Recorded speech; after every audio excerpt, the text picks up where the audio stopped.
정청래 여당 책사로 등극하나? 아니 정청래가 정계 개편을 지금 주도하고 있습니다. 그래요. 정청래발 정계 개편. 맞습니다. 지금 말씀하시는 게 네네. 박영선 총리설에 대해서 이게 페이스북하고 뭐 방송 나와서 쓴 게 이재명 대표가 홍준표 빼내가면은 용산이나 그 자유우파가 펄쩍 뛰지 않겠냐라고 하면서 이제 뭐 이런저런 지금 얘기를 했어요. 정청래는 마포을 국회의원으로서 내가 좌파냐라고 하면서 뭐 팔을 왼손에 딱 들면서 팔을 왼손에 들면 좌파냐 이런 어쨌든 젊은 사람들한테 좀 소구하는 그런 능력이 이런 적어도 있는 것은 사실이죠.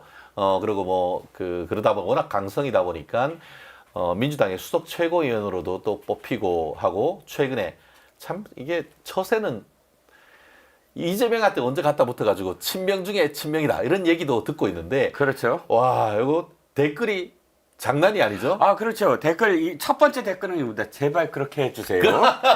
그리고 두 번째 댓글은 내가 살다 정청래의 의견에 박수를 보낼 줄이야. 뭐 그다음에 아까 말씀드렸듯이 아이고 여당 책사로 딱이다. 적임자다. 이재명은 정청래를 당 책사로 정식으로 임명해라. 뭐 이렇게 나오고 있습니다. 그러니까 솔직히 말씀드리면 아주 좋은 안이 아닐까. 교환 조건이 딱 맞교환하자, 맞아요. 트레이드 하자. 트레이드 하자. 방영선 국무총리를 하는 대신 홍준표 시장을 민주당으로 데려가서 민주당 아니 TK가 없잖아요. 없잖아요. TK의 교두보 만들 수 있어요. 그럼요. 정청래가 이거 괜히 하는 소리 아니에요. 뭐 왼손에 무슨 파 들고 좌파 이런 수준이 아니야. 그런 게 아니야. 정청래는 굉장히 큰 지금 그림을 그리고 있는 거예요. 민주당의 동진 정책의 가장 큰 지금 이 교두보 TK를 지금 홍준표를 영입을 해서 TK를 자신의 어떤 그런 색깔로 물들이자.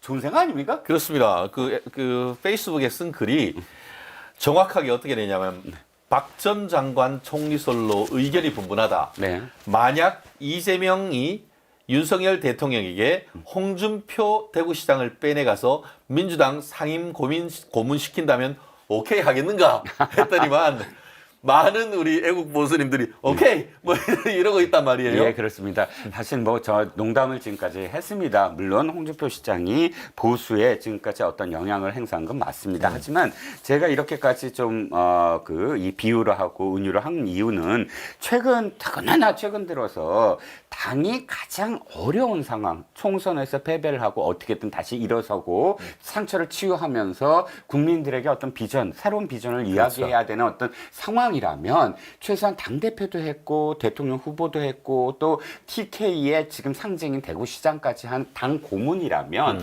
이것에 대해서 우리 이렇게 하자. 여기 뭘 잘못했는지에 대해서 우리 차근차근 하자 하고 상처를 어루만지면서 큰 어른처럼 행세해야 되는 그렇죠, 거 아닙니까? 그런데 일단 내용과 표현과 그 태도가 전부 잘못됐어요. 그렇죠. 시작하자마자 깜도 안 되는 특정인을 지적을 해서 네가 모든 걸 다 잘못했다라는 것도 말이 안 되고요. 고문으로서는 그럼 자기는 아무것도 잘못이 없다는 겁니까? 그리고 두 번째는 뭐냐 하면 표현도 제발 좀 그 전근대적인 이 사람이 살고 있는 시대가 저는 한 고려시대나 조선시대 같아요. 늘 주군이 어떻고 뭐 적통이 어떻고 적자가 어떻고 깜냥 운운하는 그런 식의 표현들을 써가면서 제발 그 꼰대 이미지를 계속 이 당에 더 씌우는 것. 그렇죠. 이게 굉장히 전 나쁘다고 생각을 하거든요. 또 그것이 사실 세 번째 이유는 이겁니다. 어떤 이유냐? 이유는 딱 뻔하죠. 누구나 다 알 수 있어요. 자기가 대권 주자로 다시 나서려고 라이벌 하나를 죽여버린다. 그 이외에 어떠한 이유도 지금 안 떠오르거든요. 그렇죠. 당의 이미지를 이렇게 망가뜨려 가면서. 그러니까 본인의 로드맵상 결국 다음번 차기 국민의힘의 대통령 후보로 나가겠다라고 하는 그런 의지는 충분히 뭐 본인이 지난번에도 한번 대선 나왔으니까 왜 못하겠어요. 하지만 그렇다 하더라도 누군가를 짓밟고 일어서겠다. 이런 부분에 대해서는 저도 고향이 대구입니다만 도저히 그것을 납득하기가 참 어려운 것 같은데요. 네네. 사실 그런 얘기하기 전후로 해서 또 용산 대통령실에 가서 윤 대통령하고 4시간에 걸쳐서 식사도 하고 이런저런 얘기를 하니까 엄매 기사라 이런 느낌이 상당히 강한 것 같은데 그런 맥락에서 봤을 때 다가오는 국민의힘 전당대회 때 홍준표 시장 나올 것 같습니까? 사실 처음에는 제가 홍준표 시장이 나올까 그랬는데 나올 가능성이 높아지고 있다라고 지금 생각을 해요. 왜냐하면 자기가 이렇게까지 지금 세게 나가려고 하는 건 뭔가 패를 던지는 거거든요. 패를 던지지 않으려면 3년이 남았기 때문에 사실은 천천히 해도 되는 문제를 급해 보여요. 네. 굉장히 뭔가 급하지 않으면 네. 이렇게 급발진할 이유가 없거든요. 그러면 이유가 뭘까라고 생각을 해보면 무주공산이다. 자기가 사실 자기 세력은 없어요. 워낙 독고다이, 막 일본 표현이라 죄송합니다만 워낙 독고다이고 이 세를 형성한다는 건 뭐예요? 그릇이 돼야 돼요. 남을 이렇게 품고 끌어안고. 근데 홍준표 대표의 문제는 너무나 내가 혼자 다 하는 거고 사람들이 자기한테 오면 이렇게 대해요. 당신들이 스스로의 필요 때문에 오는 거지. 어? 나를 위해서 오는 거 아니거든. 그러니까 어떤 상황이 끝나면 모두 다 해체돼 버려요. 늘 이게 되풀이 되는데 지금 이 사람이 필요한 건 뭐냐면 너무 오랫동안 당 외에 있었어요. 그렇죠. 예. 그때 당시에 2017년 선거, 뭐 2018년 선거. 당대표로서 있다가 최고위원들이 다 사퇴해버려서 낙동강 오리알 같이 그러니까 돼버렸잖아요. 지방선거에서 참패를 해서 책임지고 나왔어요. 예. 그 이후에 중앙당으로 다시 오질 못하고 있거든요. 그렇죠. 예. 그러니까 대통령이 지금 나를 이렇게 신임하고 있다. 당대표로서 지금 뭔가를 맡기려고 하는 게 아니냐라는 것에 그 방점을 두고 대통령을 만난 거 아니냐. 사실 뭐 자문만 하려면 만날 이유도 없고 그렇죠. 3년 후기 때문에 상당히 많은 어떤 굴곡 있는 거 알아요. 하지만 자기는 먼저 나온다. 먼저 나와서 당에 대해서 잡고 있으면 사실 당의 세력을 형성할 수가 있고 또 지금 초선들을 잡아야 돼요. 지금 그렇죠. 지금 나중에 또 초선들 얘기할 수도 없고 그러니까 이 TK를 중심으로 해서 내가 해줄 게 많아라고 나서는 게 훨씬 더 지금 자신한테 이롭다. 그래서 지금 자기가 이렇게 그 한동훈을 이야기하는 건 한동훈이 일단은 못 나오게 당권을 도전을 못하게 선을 긋고 자기가 나가 있다라는 속셈이 아니냐는 겁니다. 그렇죠. 그렇게 되면 대구시정은 어떡하죠? 대구시장은 사실 제가 홍준표 대표의 그 캐릭터를 어느 정도 제가 이해하려고 하거든요. 그러니까 경남도지사까지 한 사람, 동대문에서 국회의원 한 사람, 당대표 한 사람. 근데 지금 대구시장으로 갔단 말이에요. 예. 그때 아니 왜 대구시장가 다들 그랬지만 제가 그때 그랬어요. 대구시장 갈 거라고 내가 얘기했더니 안 믿었어요. 다. 아니 격이 떨어지잖아. 또 왜 대구시장가 그랬어? 내가 대구 격 높아요. 아니 그런 무슨 뜻이 말인지 아니고. 알아요. 아니 대구 경 높죠 당연히. 그런데 제가 그러니까 그 전에 당 대표 뭐 하고 경남 도지사까지 한 사람이 또 그렇죠. 대구시장까지 또, 예. 한다 이 얘기예요. 예, 낫다는 맞아요. 게 아니고. 예. 그래서 사람들이 안 믿었거든요. 예. 왜 또 대구시장을 해요? 그랬는데 제가 이렇게 얘기했어요. 지금 홍준표는 딱 그 조선시대 사람이라 내가 경남도지사를 했다는 것보단 더 중요한 건 대구시라는 게 더 중요해. 왜? 내가 TK의 적자라는 적자다. 걸 TK, 확실하게 그렇죠. 인지시켜서 예, 맞습니다. 예. 이 당이 원래 대주주가 TK 다. TK로부터 출발했기 때문에 TK로부터 적자다라는 인정만 받으면 그게 내 그 비하인드로 해서 또다시 대권 도전을 제대로 해볼 수 있다. 그렇죠. 거기다가 홍준표 시장의 고향은 경남 창원이죠. 그러다 보니까 PK의 어떤 뭐 본인이 출생지이자 경남 도지사를 했고 대구 경북 핵심인 대구의 시장까지 했으니까 네네. 내가 우리 국민의힘 TK. 자유보수의 적자다 이런 논리를 가지고 이제 그렇죠. 동남풍으로 수도권으로 올려. 그렇죠. 그래서 이번 어차피 이제 그 대선은 3년 남았지만 네. 지방선거는 이제 2년 남았지 않습니까? 그렇습니다. 그러니까 지금 이번 다가오는 뭐 6말 7초, 6월 말이나 7월 초 정도에 예상되는 이 국민의힘 전당대회의 출마 가능성 지금 전체 언급을 보면은 그 어떻게 보면 대구시의 업무 시정과 관련된 뉴스는 제가 기억이 안 납니다. 근데 거의 뭐 중앙 언론에 계속 지금 나오고 있는 것은 본인이 이번 그 전당대회 출마 가능성을 높이기 위한 어떤 몸집 키우기 아닌가 그런 어떤 배경 한번 지켜봐 한번 우리 이문호라고 해야 되나? 아니요. 이번에 저 총선 결과 예측 다 틀렸어요. 문어 아닙니다. 저 쭈꾸미도 안 됐습니다.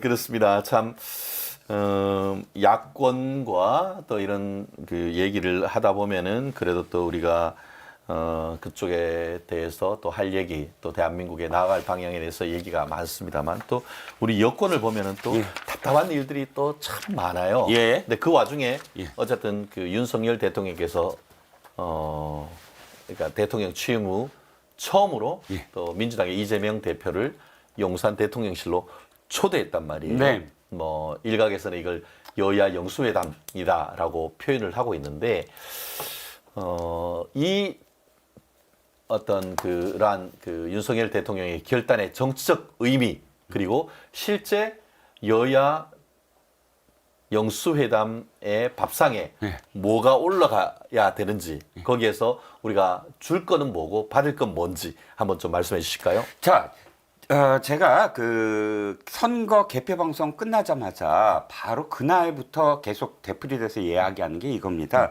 대통령이 이제 용기를 가지셔야 된다. 어떤 용기? 하고 싶지 않은 거를 할 수 있는 용기.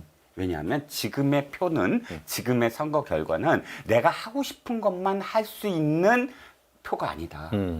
지금 10가지를 하고 싶었는데 이 선거 결과는 그중에서 진짜 하고 싶은 한두 가지만 빼놓고는 전부 다 내줘야 된다. 그건 현실론이잖아요. 그럼 그 한두 가지를 지키기 위해서는 바로 이재명도 만나야 되고 그 다음에 협상을 해야 되고 그 다음에 이 협치를 위한 많은 어떤 그런 이 일들을 해야 된다. 이유는 딱 한 가지다.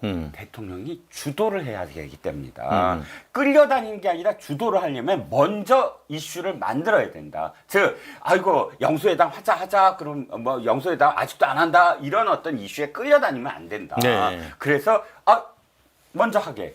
그러니까 국민들이 생각하기 전에 무엇인가를 해갖고 국민들한테 아니 나는 내가 대통령으로서 이것을 주도하고 또 내가 정말로 딱 하나는 남기겠다. 예를 들자면 3대 개혁만큼 무조건 하겠다. 그것을 위해서는 난 무엇이든 희생할 수 있다. 이런 식의 어떤 그런 마인드를 갖고 주도를 해야 된다. 전체적인 어떤 전국을. 그러기 위해서는 사실 내줄 건 내줘야 되고 하고 싶지 않은 거를 해야 된다. 그게 뭐 이재명도 만나야 된다.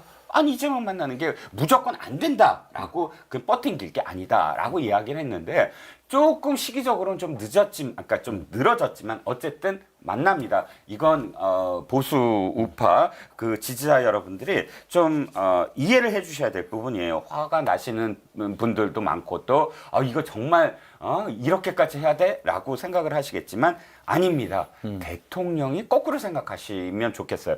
대통령이 끌려다니지 않고 대통령이 이슈를 주도하기 위해서는 그렇죠. 무엇이든 지금 해야만 합니다. 그렇습니다. 아까 주요 채팅장에 위에서 봤더니만 윤 대통령께서 이재명을 만나면 이재명의 어떤 범죄를 정당화시켜 주는 것이 아닌가 걱정된다. 이런 마인드가 가장 큰 것 아니겠습니까? 그런 부분 때문에 윤 대통령께서 지금까지 이재명을 만나는 것에 대해서 좀 조심스럽게 해왔던 것은 사실이죠. 예. 예, 말씀하시죠. 네. 그러면서 결국 여러 가지 이슈가 이제 올라올 텐데 지금 언론에서 보면 민주당 쪽 같은 경우에는 1인당 25만 원, 쉽게 말하면 국민지원금 이런 부분을 윤 대통령한테 요청시켜서 관철시킬 가능성이 크다라고 하는 반면에 국민의힘 윤석열 대통령 입장에서는 가장 큰 또 이슈가 국무총리 이슈 아니겠습니까? 요 두 개를 어느 수준에서 서로 이제 협상을 하고 타결을 볼지 한번 예측을 한번 해보실까요? 일단 줄 거는 줘야 되는데 특검도 무조건 다 안 된다는 건 불가능할 것 같습니다. 그럼 특검 중에서도 5가지가 있는데 예를 들어 김건희 여사와 관련된 특검들은 사실 받을 수가 없어요. 왜냐하면 그거는 정치적인 목적이 뻔하잖아요. 그리고 이건 비위 문제고 그들은 게이트로 갈 겁니다. 왜 집권 한 4년차, 5년차 애들 게이트를 그 식으로 가잖아요. 그러니까 앞에 2가지는 뭐냐면 최상병 사건과 그 다음에 이태원 참사와 관련된 사건. 이거는 사실 게이트로 가는 것이 아니라 비위가 있거나 뭐 비리가 있거나 뇌물이 있는 것이 아니라 시스템적인 문제예요. 이 시스템, 그러니까 보고에 대한 문제, 그 다음에 징계에 대한 문제, 이런 문제. 그러니까 정부의 능력과 관련된 어떤 문제이기 때문에 이것이 정권 차원에서 무슨 문제가 있는 건 아니거든요. 그리고 이것이 또 대통령이 직접적으로 연결될 수 있는 고리가 별로 없어요. 김은희 여사야 뭐 자신의 아내이기 때문에 함께 뭐 이렇게 이 거론이 될 수 있지만 그렇기 때문에 저는 1차적으로는 최상병 사건 그리고 사실 특검해봤자 크게 무슨 나올 수 있는 것이 없다고 보여지고요. 이태원 참사도 두 번째가 이태원 참사 특검 정도는 받을 수 있다고 봅니다. 그 1인당 25만 원 이 돈을 지급하는 것과 관련해서 사실 윤석열 대통령은 지난번 그 국민에 대한 모두 발언에서 지나친 포퓰리즘은 마약 같은 것이다. 이렇게 지금 얘기를 했었죠. 네네. 예. 그래서 이런 부분과 관련해서 또 그 반면에 이제 또 윤희숙 전 의원 같은 경우에는 스마트한 지혜로운 포퓰리즘은 어느 정도 필요하다. 네네. 자유보수주의자가 또 우리가 재정의 건전성도 굉장히 중요한 거지만 또 어려울 때 서민을 좀 보듬기 위한 어떤 노력도 필요하다라는 지금 얘기를 하고 있기 때문에 이런 부분에 있어서는 어느 정도의 어떤 절충이 가능하지 않을까 하는 네네. 그런 생각이 드는 것 같습니다. 네.